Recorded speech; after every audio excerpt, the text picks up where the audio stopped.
继续来看这个国民党立法院党团提出的老人福利法的修正案，65岁以上的所得税率无达到20%的长辈免交健保费，尾也阁甲所得税率降到5%。本地今仔日的立法院会要来处理，但是惊会造成着年轻世代的负担。若民进党无赞成，就参国民党内部冇反对的声音。这国民党团开会了后，嘛认为还阁有讨论的空间，将会请立法院长韩国瑜继续来协商。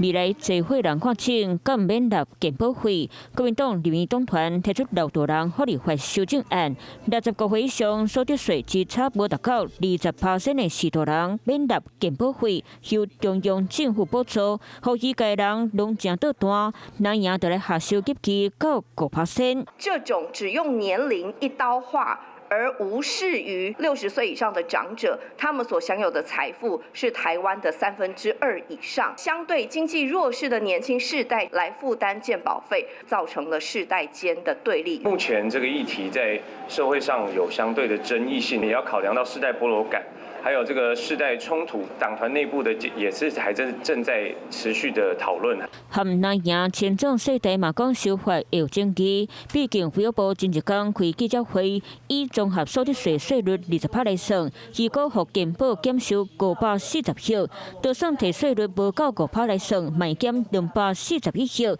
内互健保提早破产。安尼上紧115年都要去全民健保费。国民党团一早开会嘛赶紧打动啊！每一个县市它的一个排付的一个趴数呢不一样，所以这部分我们认为还要经过充分的讨论，会在预请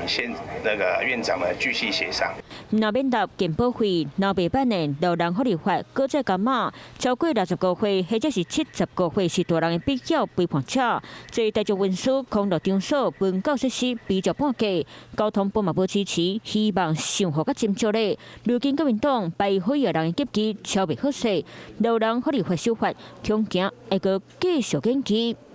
Hello， 我是林仙怡。想要抢先掌握最及时的新闻资讯吗？赶快订阅、按赞、开启小铃铛，锁定华视新闻 YouTube 频道。